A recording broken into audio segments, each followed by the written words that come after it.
Ternate dan Tidore, peradilan Islam, peradilan agama Islam itu sudah berlaku, yang diputus oleh kode yang itu dilakukan di masjid-masjid, di peradilan kesultanan maupun di rumah-rumah kode. Jadi hukum pidana, hukum perdata yang berlaku di Indonesia itu lebih tua dari peradilan Islam. Kalau kita mau melihat lebih jauh, ini sudah berlaku pada zaman Rasulullah. Kita sebagai umat Islam harusnya berbangga dan bersyukur terhadap hukum positif Indonesia. Seperti yang kita sebutkan dahulu bahwasanya hukum Islam di Indonesia adalah hukum positif, hukum yang berlaku. Jadi kita harus berbangga. Berbeda dengan hukum pidana atau hukum perdata yang Bapak Ibu lihat seperti peradilan-peradilan yang disiarkan langsung oleh TV. Definisi mencuri di dalam hukum Islam itu sampai kapanpun wajib. Orang yang mengambil barang orang lain yang melanggar syariat itu mencuri. Di dalam hukum pidana itu berbeda-beda. Kemudian muncul keharusan adanya kerugian negara, itu mencuri dalam pengertian korupsi.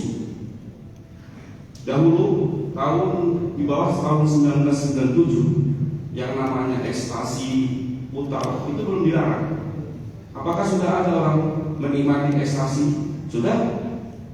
Kemudian muncul undang-undang psikotropika tahun 1997, maka kemudian narkotika dilarang. Ini sudah kita bahas tentang pengertian hukum positif. Jadi hukum yang berlaku, yang pidana tentang sama perdata yang berlaku itu tidak boleh seseorang itu dihukum jika undang-undangnya belum ada. Jadi apabila nanti belum ada ketentuan seseorang tidak boleh celana pendek di jalan, sekarang tidak berlaku. Kemudian nanti berlaku seperti ketentuan konon di Banda Aceh. Jadi sebelum ada undang-undang konon di Banda Aceh, orang bebas olahraga pakai celana pendek macam. Tapi setelah ada undang-undangnya tidak boleh. Itu perbedaan hukum Islam dengan hukum positif. Walaupun hukum Islam bagian dari hukum positif yang berlaku di Indonesia. Ini agak muter-muter, tapi saya harap Bapak Ibu mengerti. Nah, sementara hukum positif yang lain kayak pidana, terus pajak, kemudian PT-UN, kemudian yang lainnya, itu harus ada undang-undangnya terlebih dahulu. Nah, sebagai umat Islam, di samping kita harus bersyukur karena hukum Islam berlaku di Indonesia, juga kita harus berbangga karena sedari dulu hukum kita tidak pernah berubah. Ini salah satu keutamaannya. Jadi yang namanya perzinahan sedari dahulu adalah bertemunya dua kaul, laki-laki dan perempuan. Itu namanya perzinahan. Di dalam KUH pidana, perzinahan adalah salah satu harus terikat perkawinan. Jadi kalau kedua-duanya tidak terikat perkawinan, dia tidak dikategorikan perzinahan, walaupun mereka melakukan hubungan suami istri. Baik. Kemudian kami kembali kepada pengertian-pengertian tentang waris yang seperti kita bicarakan terdahulu, bahwasanya pembagian waris telah disebutkan di dalam Al-Quran surah An-Nisa. Laki-laki bagiannya 2, perempuan bagian 1, kemudian ayah, ibu, anak, bapak, ibu, anak itu adalah nasab-nasab yang tidak tertutup. Kemudian kita menyebutkan bahwasanya bagian anak perempuan jika seorang itu bagiannya setengah, jika 2/3, jika lebih dari 2 orang bagiannya 2/3. Kemudian kita menyebutkan bahwasanya anak angkat tidak mendapat warisan. Kemudian kemarin kami juga menyampaikan ada beberapa perbedaan prinsip antara hukum faraid, hukum Islam dengan hukum yang dianut di Indonesia, yang itu sudah dikompilasi dengan sebuah kitab yang namanya KHI, kompilasi hukum Islam. Kompilasi hukum Islam ini bukanlah produk seperti undang-undang seperti yang ada lainnya yang itu dibuat oleh DPR, tetapi lahirnya dikarenakan adanya ketidakseragaman peradilan agama setelah dibentuk tahun 2000, tahun 1989 setelah kemerdekaan kita 1989. Peradilan agama-agama di Indonesia itu tidak stabil untuk memeriksa perkara karena pertimbangannya itu berdasarkan pengetahuan dan pemahaman sang hakim. Maka Menteri Agama pada saat itu dan MUI kemudian membuat kompilasi hukum Islam yang itu diambil dari mazhab Syafi'i, ulama-ulama kemudian dikumpulkan. Akhirnya ini menjadi pedoman peradilan agama seluruh Indonesia, sehingga peradilan agama di Madura, di Aceh, di Jakarta, di Makassar tetap memutus sama, gitu. Apakah seorang disebut talak, cerai, bagaimana seorang disebut berwasiat dan lain-lain. Nah, kemudian perkembangan ini seperti saya sebutkan, 1882 itu setelah Belanda itu mengakui peradilan agama, kemudian 1937 setelah 1937 juga mengakui, setelah kita merdeka kemudian itu diakui oleh Indonesia, kemudian lahir Undang-Undang 89, disempurnakan tahun 2006, kemudian diakhiri dengan tahun 2016.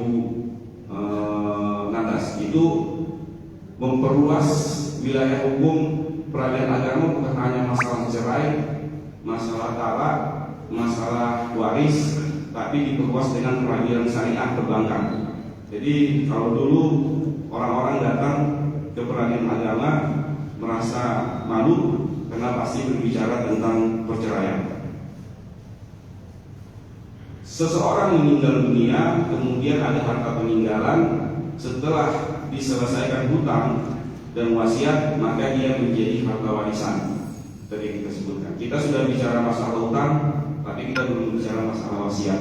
Wasiat adalah sesuatu yang disampaikan baik lisan maupun tulisan untuk menerangkan tentang apa yang hendak seorang pewaris. Di dalam hukum ada wasiat tertutup, ada wasiat terbuka. Wasiat terbuka itu setiap ahli waris mengetahui bahwasanya nanti kalau saya meninggal akan saya infakkan 50 juta untuk masjid dan orang ini akan diberi sekian. Itu wasiat terbuka, para ahli waris mengerti. Tetapi perlu kita pahami, tidak ada wasiat untuk ahli waris. Jadi ahli waris itu tidak boleh dikasih wasiat karena bagiannya sudah ada sesuai paroya, kecuali para ahli waris setuju semua. Yang kedua, ketentuannya tidak melebihi dari sepertiga harta warisan. Wasiat tidak melebihi sepertiga harta warisan. Selanjutnya, wasiat yang tertutup ini dibuka. Jadi kalau wasiat tertutup, kita datang seseorang menulis, kemudian disampaikan di pencatatan yang di sini sekarang kita sebut notaris, dibikinkan berita acara. Notarisnya sendiri tidak tahu apa yang diwasiatkan. Setelah dia meninggal, kemudian wasiat dibuka bersama-sama. Bapak Ibu yang dirahmati Allah, wasiat ini kalau orang-orang di Indonesia ini menganggapkan hukum perdata bebas, tidak. Ini hukum Islam. Wasiat dalam hukum Islam dikenal. Ada beberapa hadis tentang wasiat. Di dalam perkembangannya, wasiat ini bagaimana seseorang kita mengetahui berwasiat atau tidak. Jadi kalau tidak ada seseorang yang menyampaikan kesimpulan berwasiat, kita bisa mengecek, notaris bisa mengecek di lembaga-lembaga tertentu apakah dia mempunyai wasiat, karena semuanya dicatatkan. Jadi kita membuat wasiat di notaris itu, kemudian notaris mendaftarkan ke Menkumham, dia terdaftar. Jadi seseorang bisa membukanya di sana. Kemudian ada beberapa hukum tentang wasiat. Ada wasiat yang wajib dijalankan, ada wasiat yang haram dijalankan, ada wasiat yang sunat dijalankan, ada wasiat yang makruh dijalankan, ada wasiat yang mubah dijalankan. Beberapa kriteria tentang wajibnya wasiat adalah seseorang yang apabila dalam wasiatnya menyebutkan agar uang titipan dikembalikan, agar saya punya hutang sekian dibayarkan, itu wajib dilaksanakan. Makanya sebelumnya kita berbicara tentang hutang harus ditulis. Jadi jangan sungkan-sungkan, hutang harus ditulis. Jadi kita tidak perlu lagi takut-takut atau sungkan-sungkan dan tetap mengatakan apakah si Mike mempunyai hutang. Jika ada, maka hubungi keluarga kami. Jika diikhlaskan, kami ini, jika tidak, hubungi kami. Jika semua orang mengurus hutangnya, kita tidak perlu khawatir lagi ketika si Mike mau diberangkatkan ke kuburnya. Dan ini memang kewajiban di dalam Islam, seperti yang dahulu kita bicarakan tentang hutang. Dan hutang ini adalah ayat yang paling panjang di dalam Al-Quran. Kemudian wasiat yang haram dijalankan adalah wasiat yang bermaksiat kepada Allah. Seseorang yang berwasiat, kalau saya mati jangan lupa dimainkan musik rock sebelum keberangkatan, atau saya mati saya wasiatkan setengah harta saya untuk anak angkat saya, itu juga tidak bisa dijalankan karena batas wasiat itu sepertiga dari harta peninggalan. Kemudian wasiat yang sunnah dijalankan adalah seseorang yang berwasiat, jika saya meninggal maka infakkanlah bangunan masjid, berbuat kebaikan. Jadi itu bukan wajib tentang hal itu. Kemudian wasiat yang makruh adalah wasiat yang jika seseorang yang miskin kemudian mewasiatkan hartanya sehingga merugikan atau dikhawatirkan akan menambah kekurangan terhadap ahli waris. Sementara wasiat mubah adalah wasiat yang tidak mempunyai manfaat dan mudarat kepada sesuatu, seperti saya berwasiat untuk membuat gedung kesenian segala macam. Menurut Islam itu tidak sesuatu yang tidak dipandang syar'i sebagai suatu kebaikan. Bapak Ibu sekalian, di kompilasi hukum Islam seperti yang kita jelaskan sebelumnya, bahwasanya anak angkat itu tidak mendapat warisan. Hal ini sudah beberapa kali digugat di Mahkamah Konstitusi, tetapi tidak juga dianggap sebagai pewaris. Kita bisa melihat peristiwa dan historika Rasulullah bersama anak-anaknya, anak angkatnya. Kemudian di dalam kompilasi hukum Islam pasal 209 ada yang disebut dengan wasiat wali wajibah. Wasiat wali wajibah ini adalah ketentuan. Jadi anak angkat ini jika mau mendapatkan harta warisan, dia harus diberi wasiat. Setelah saya meninggal, anak ini mendapat 100 juta. Kalau hartanya 400 juta masih dibolehkan. Kemudian